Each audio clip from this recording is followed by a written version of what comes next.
Esse trecho do livro do Deuteronômio que nós escutamos hoje na primeira leitura estabelece uma relação entre o cumprimento da lei de Deus e a posse da terra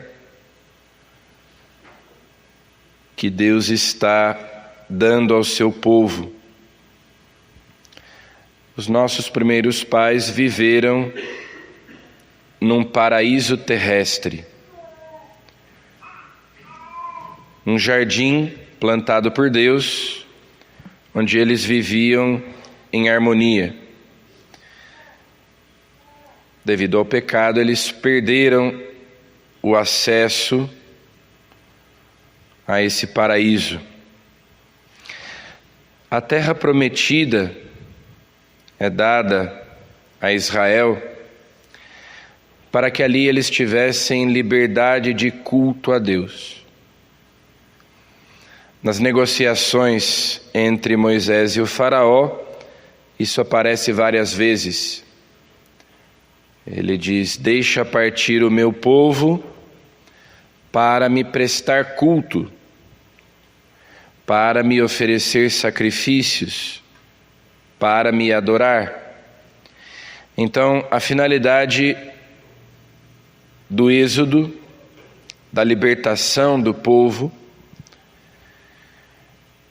é que ele tenha liberdade religiosa, é que ele possa adorar o verdadeiro Deus, prestar culto a Ele, para que seja livre da idolatria, da escravidão do pecado, para que possa viver de acordo com a lei de Deus, a vontade de Deus. E aqui aparece então a terra prometida, é como que um espaço onde se pode novamente plantar aquele jardim do Éden, mediante a obediência à vontade de Deus. Porque o que fez os nossos primeiros pais perderem o paraíso foi justamente a desobediência. O pecado, diz São João, é transgressão da lei, de uma lei eterna, de uma lei divina. À medida em que eles obedecem essas leis que Deus lhes dá e tomam posse daquela terra, ela vai se tornando uma prefiguração do paraíso celeste, uma antecipação do céu, portanto. Uma vez perdido o paraíso terrestre, agora o Senhor nos promete um paraíso celeste. Tanto é que o exílio da Babilônia foi entendido como um castigo, uma consequência da infidelidade à aliança, da desobediência às leis e decretos promulgados por Deus. Claro que todo povo precisa de leis para conviver pacificamente, para viver em paz. Então, aquelas tribos saídas do Egito se tornam um povo a partir desse momento em que Deus lhes dá uma lei para eles viverem em paz e para que vivam naquela terra que Deus lhes dá. Mas esse texto diz que qual é a nação, qual é a grande nação cujos deuses são tão próximos, como o Senhor nosso Deus, sempre que o invocamos, e que nação haverá tão grande que tenha leis e decretos tão justos como esta lei que hoje vos ponho diante dos olhos. Porque essa lei não visa simplesmente permitir uma convivência harmônica, que aquele povo vive em paz, mas conduzir aquele povo para o céu. As leis de Deus têm uma finalidade eterna e não apenas temporal. Quando eles se esquecem dessas leis, então perdem a terra. A terra foi dada para ser um espaço de aliança entre Deus e o seu povo. Assim como nós podemos dizer, a nossa vida nos foi dada para que nós vivêssemos em harmonia, em paz com Deus, em um estado de amizade com Deus, que é o que nós chamamos de estado de graça.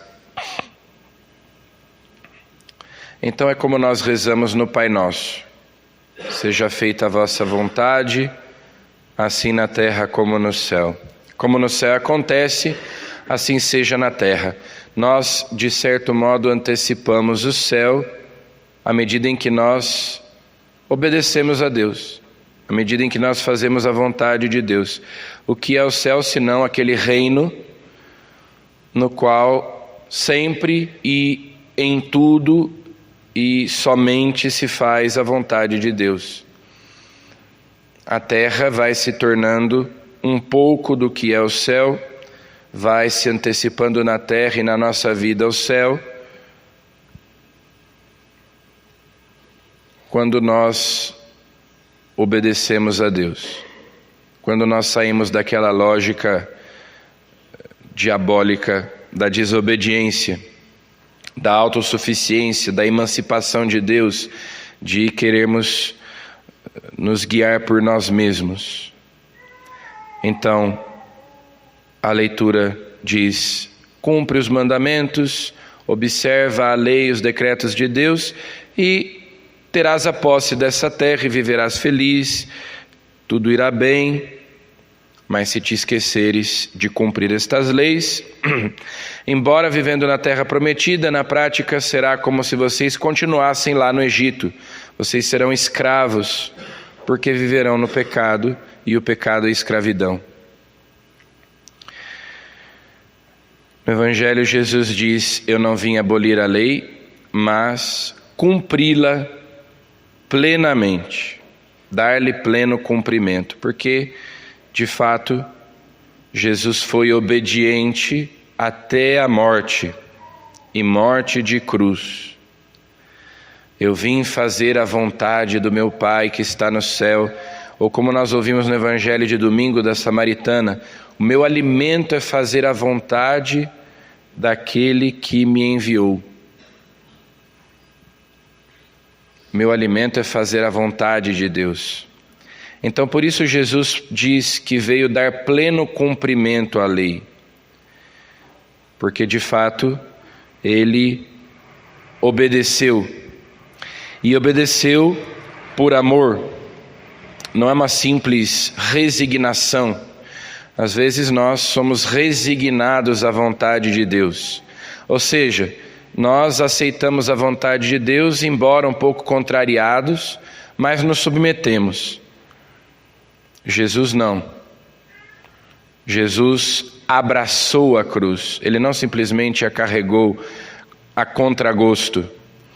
Então, isso é uma perfeita conformidade à vontade de Deus.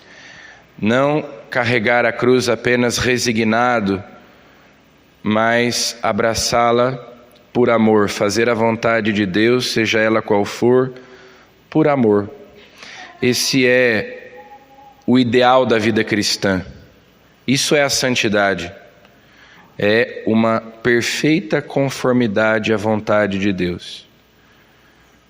Então peçamos a Jesus que nos ensine esse caminho de uma obediência perfeita, de uma conformidade perfeita à vontade de Deus, que nos leva à liberdade de filhos, que nos leva a viver já aqui na terra um pouco do que será o céu. Amém.